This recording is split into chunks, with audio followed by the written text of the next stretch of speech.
Good afternoon, and thank you for joining me today for our session on creating Manila's smart city. I know this is a great opportunity for us to be able to share with what we're doing, but my team also reminded me that it is siesta time, so straight after lunch is a time where we want to keep it a little bit energetic. So I want to say that I'm honored to be part of the World Architecture Festival this year and to be able to represent SM Prime in this year's festival. I also am so thrilled to be able to share what SM Prime is doing in order to fulfill our commitment of building a better future for the Philippines. So we have a saying in the Philippines, may bukas pa. It translates to, there is still tomorrow.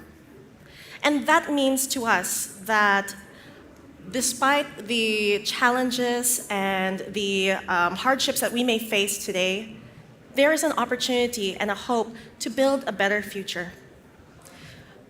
This resonates deeply with me and is a constant reminder for SM Prime to build a better tomorrow for the Philippines, which is why we are developing the SM Bay City, an urban smart city project on a reclaimed island in the middle of Manila Bay. It's a reimagining of what urban living could truly be, combining sustainable living, technology, and merging that with nature and human well-being to create something truly extraordinary. So what's the situation that we have today? Well, the Philippines stands as the 13th most populated country in the world today, with over 119 million people across our archipelago. Oops. It's estimated by 2050, approximately 84% of Filipinos will be living in urban areas, which highlights the rapid urbanization that is shaping our nation today. The Philippines is known for a few things. We have highly skilled market and professionals, strong consumer demands, and a large young growing population. These factors make us a potential engine of economic growth within our region. It also makes us a destination that could be ideal for investments and business opportunities and expansion. So, Metro Manila is truly our economic epicenter, accounting for nearly 1/3 of the country's GDP. But like most highly dense urban areas, we face certain problems, such as population congestion and heavy traffic. In fact, Metro Manila reportedly had the worst traffic congestion in the world in 2023. Recognizing both these opportunities and challenges, SM Prime has made its largest investment in the Philippines yet, with the SM Bay City. SM Bay City is set to rise on reclaimed land in Metro Manila, in Manila Bay, which is a renowned bay known as the best natural harbor of East Asia.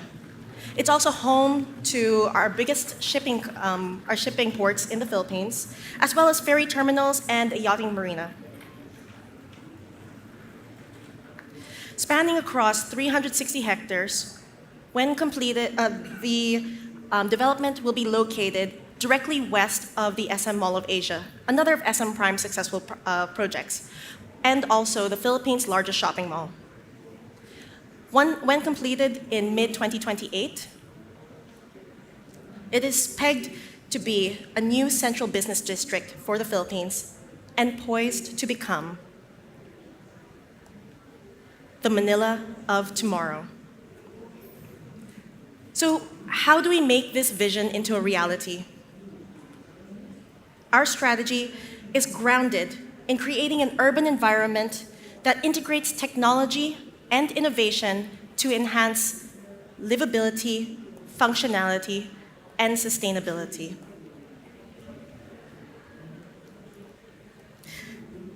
These three pillars are the foundation of SM Bay City, guiding our efforts to build a vibrant, resilient, and human-centric community in the Philippines and for the Philippines. At the core of the SM Bay City is a commitment to human well-being. We want to create a dynamic hub where people across all walks of life can not only live but thrive. Our design has embraced the 15-minute city concept, ensuring daily essentials are within reach and easily accessible through pedestrian access, biking, or public transport. Our network of community hearts will feature pedestrian-friendly streets, cycling paths, and easy connectivity to universities and knowledge hubs, as well as prime retail centers and healthcare facilities of global standards, fostering active living, equal opportunities, and an engaged community, all while supporting low carbon and sustainable lifestyles. Our second pillar, functionality. The SM Bay City will be a connected ecosystem, leveraging on cutting-edge technologies like centralized data platforms and predictive analytics to help optimize the operations and resource management across the development. Smart transportation systems will streamline traffic flows, while integrated healthcare solutions, digital services, and interactive public spaces will enhance connectivity. Our last pillar, sustainability. We are committed to building a city that evolves and responds to the changing environment that we face. Green technologies, resilient design principles, and renewable energy and disaster preparedness programs are integral to our approach.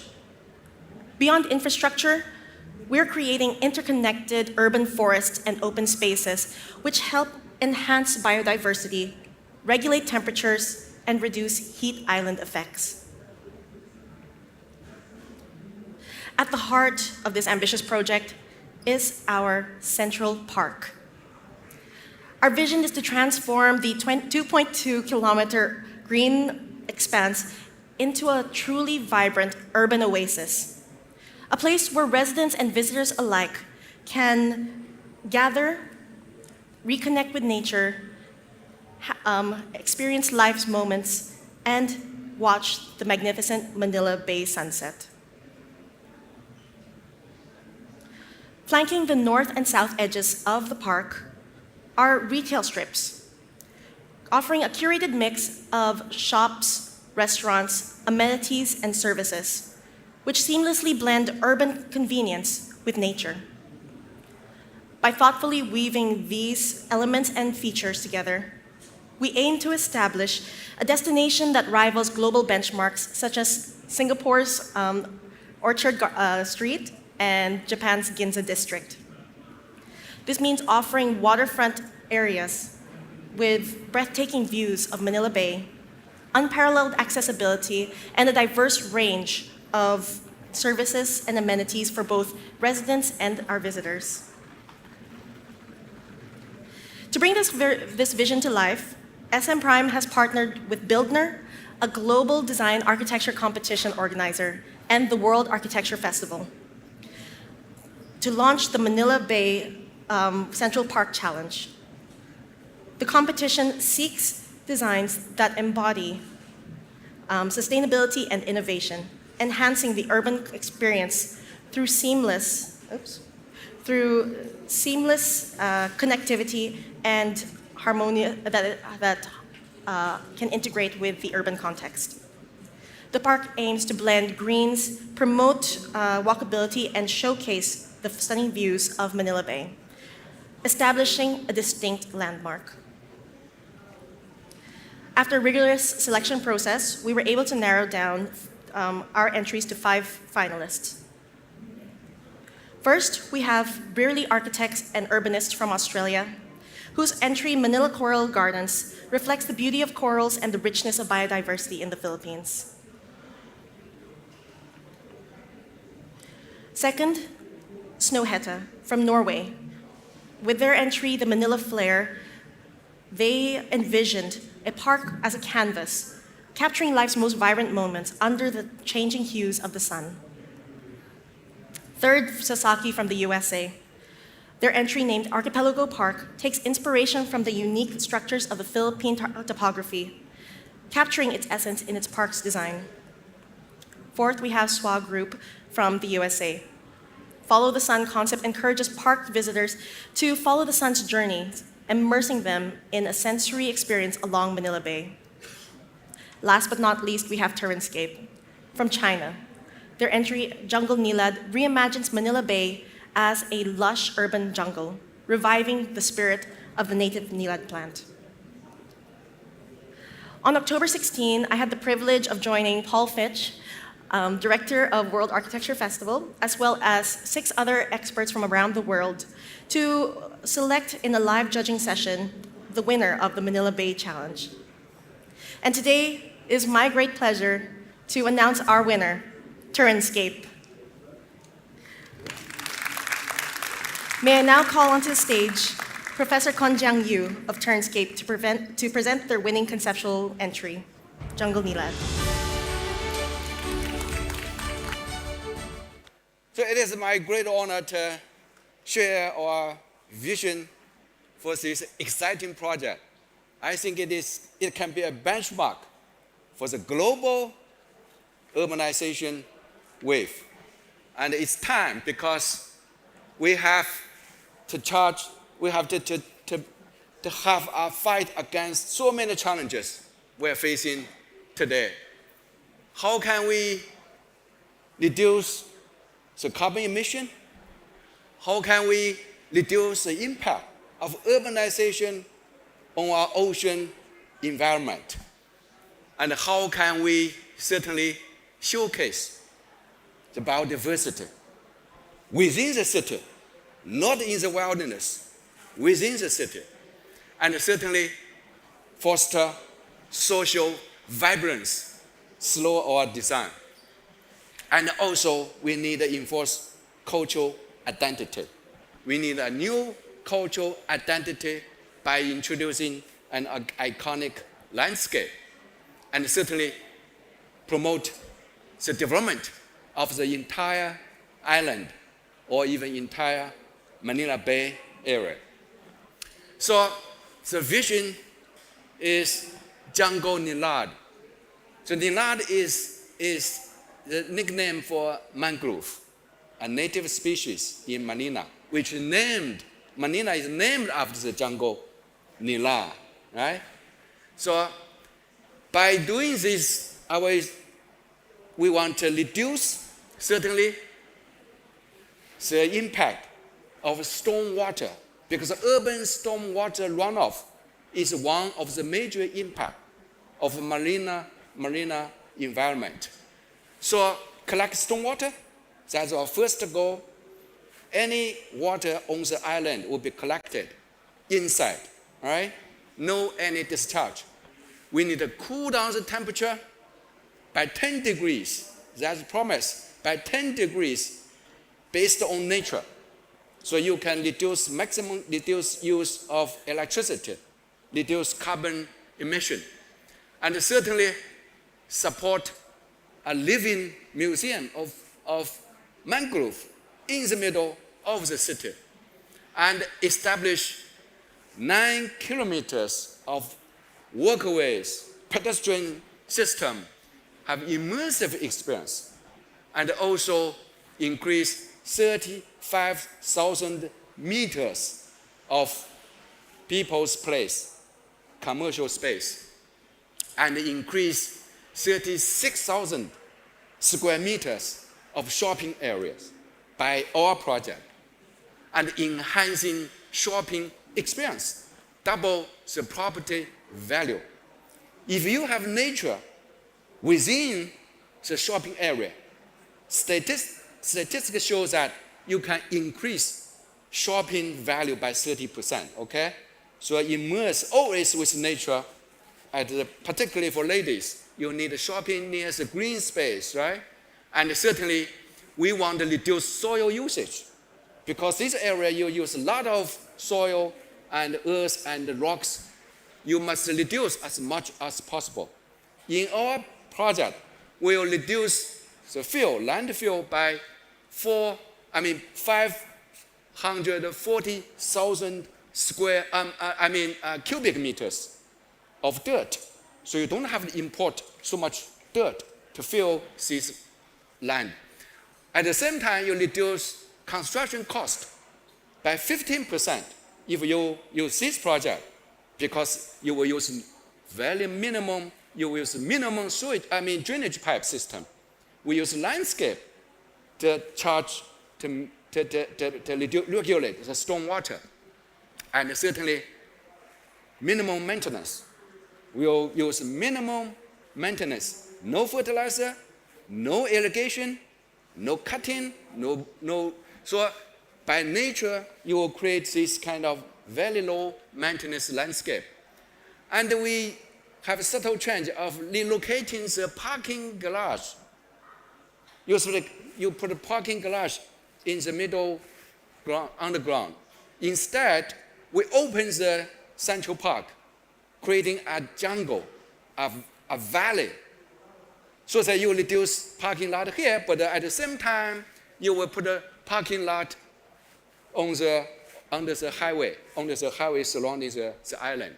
So they located the underground garage to create permeable park without reducing parking space. Now that's a strategy. Permeable, let water go into the ground. So these are vision for the design.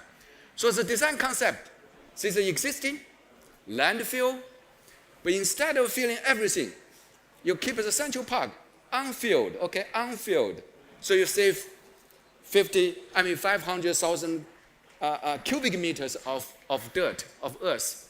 Carve, which means you carve the landscape into the ground and create a valley, 4-meter deep valley, and accumulate stormwater. That stormwater, the fresh water, the stormwater, mixed with the seawater, will control the seawater. Let the seawater come in, mixed with the stormwater, you create brackish water. Now that brackish water becomes the ideal habitat for mangrove to grow, which is a native species.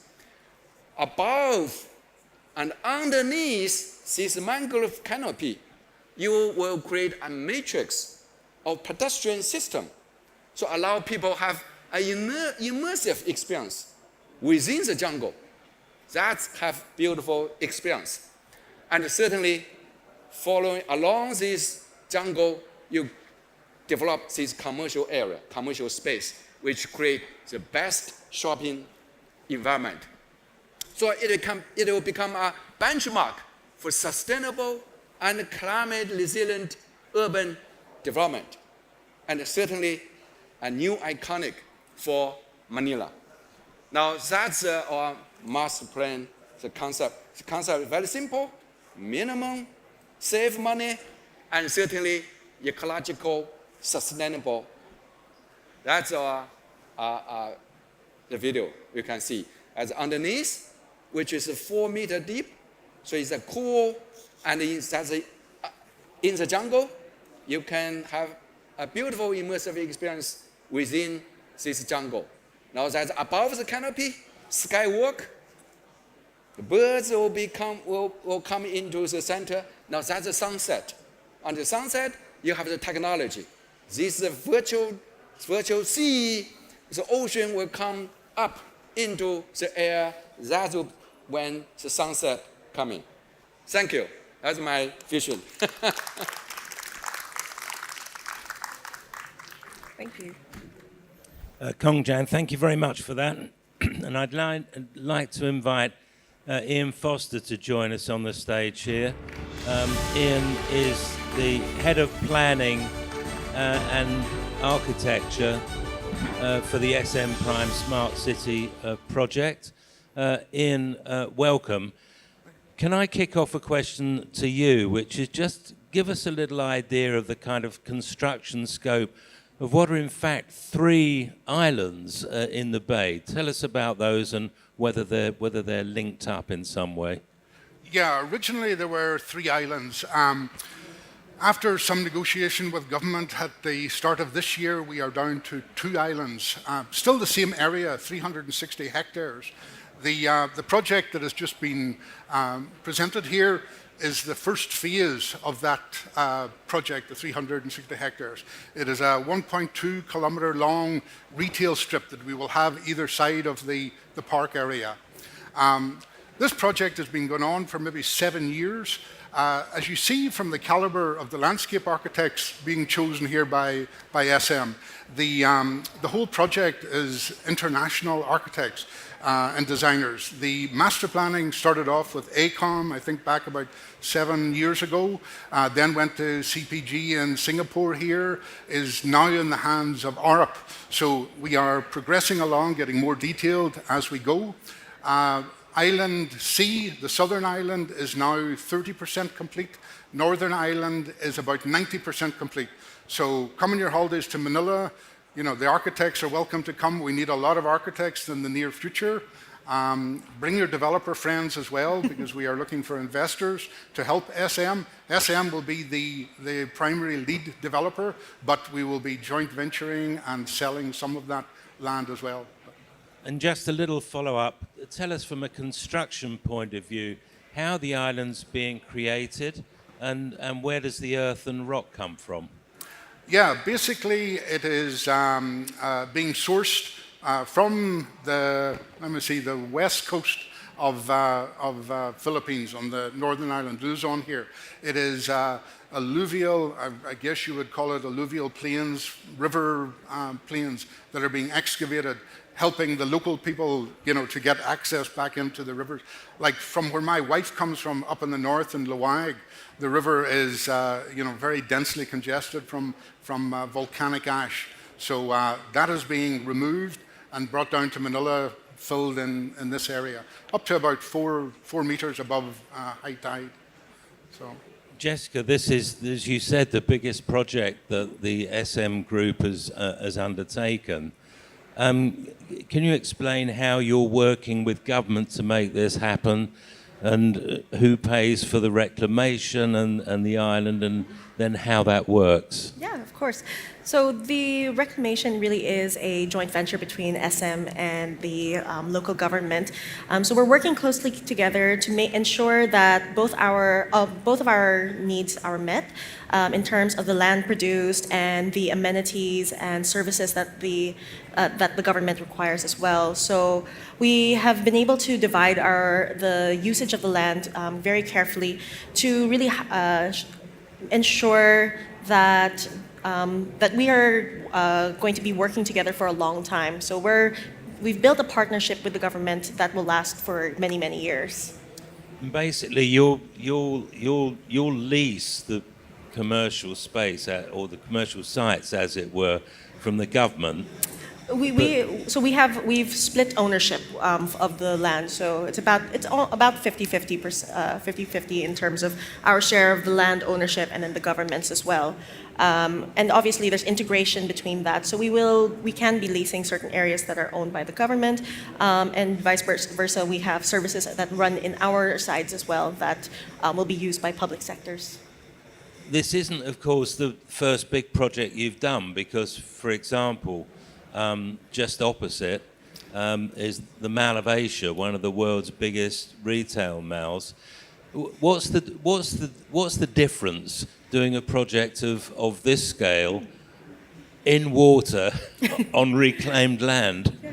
So the Mall of Asia complex is actually on reclaimed land as well. So that was started many years ago, and we have a similar deal with the government there, which is why we knew that this is something that we can come into and work well with the government and make sure that we both become happy parties at the end. So we mix the areas that we take responsibility for and are able to support the local communities.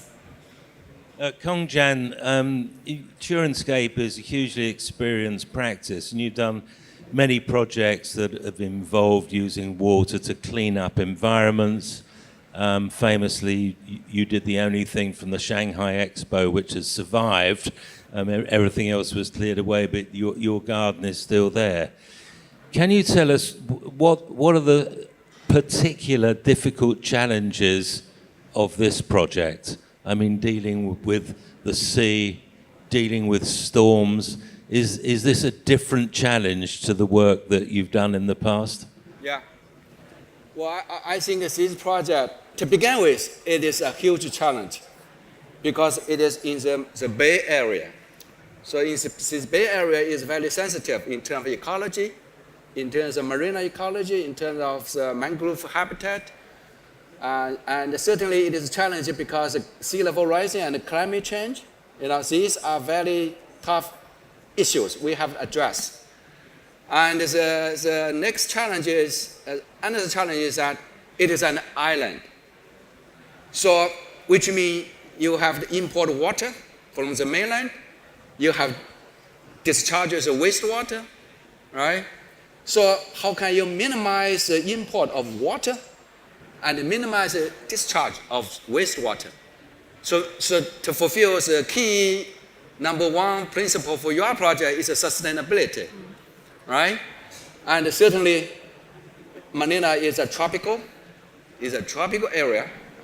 How can we reduce the temperature, urban heat? If you fill in the land and become paved, you create heat island in the middle of the city. And technically, for us, because we want to create a valley, deep, 4 meters deep, the same level, the ground will be the same level of the sea level, almost. I mean, the sea water level. So we have to control the seawater, but also allow the stormwater, which is to some degree polluted. We need a filtration, but natural filtration. We were not going to build any, complex system, but use landscape to filtrate this water, to mix with the seawater, which would create a beautiful habitat for mangrove. Now, this is a technological challenge. But because we have many projects being built in Hainan Island, which is just across the sea, the Hainan Island, we are very confident that you actually can create a jungle, mangrove jungle right in the middle of the city, and cool off the temperature, manages stormwater. So technically, that's a major technical challenge. But if you can fix that challenge, you will save so much money. That makes this project exciting. You're facing big construction challenges making these islands, I imagine. How do you cope with typhoons? That's right. No, I'm asking. I'm sorry. No problem. We are sitting on the edge of Manila Bay, but our existing development, Mall of Asia, is sitting in that same location. So, we have international structural engineers and engineers like Arup, like Meinhardt, etc. Royal Haskani are the ones advising us on what level the platform should be at. So we're very confident that all of that detailing is... I didn't really mean the design, I meant the actual physical construction. Do you have to do special things during the course of construction? Yeah. On the western side of the islands, we have special details. If there is tsunamis or whatever coming to the island, they will be basically thrown back. But all that is detailed to an international standard. Yeah. But I will add it to it. So by creating a sunken valley, actually you can avoid typhoon dramatically because it's under the surface. So the tree will survive, otherwise the tree will blow away. So that's another challenge. Jessica, I'd like you to say a few words in conclusion for this event. Great, yeah. So in conclusion, the whole Manila Bay Central Park Challenge has been a really exciting and exciting process for SM Prime. We're very happy to have Turenscape as our winner, but we also want to remind everyone of the other entries as well. Each of them have been able to bring their own concepts that have their own characteristic and that we feel embody what collaboration is. So we want to thank our other finalists and as well as our private partners, our subsidiaries, our Philippine government, and the entire design community, because it really showcased what good design can achieve, especially when people are excited and able to push the boundaries of conceptual design. So thank you again for having us, and I hope to see other people visit our booth as well to learn more about Turenscape's entry as well as the other entries. Well, I had the pleasure of being on the judging panel with Jessica just recently, and what's always a comfort with architectural competitions is when you know the site exists because you can see it being built. You know the client has got the financial muscle to make it happen, so the project is real. So congratulations and good luck to all concerned. And can I thank Ian Foster, Kongjian Yu, and Jessica C. For being such a good client. She's the one making it happen with the family purse strings. So good luck to you all. Thank you very much. Thank you.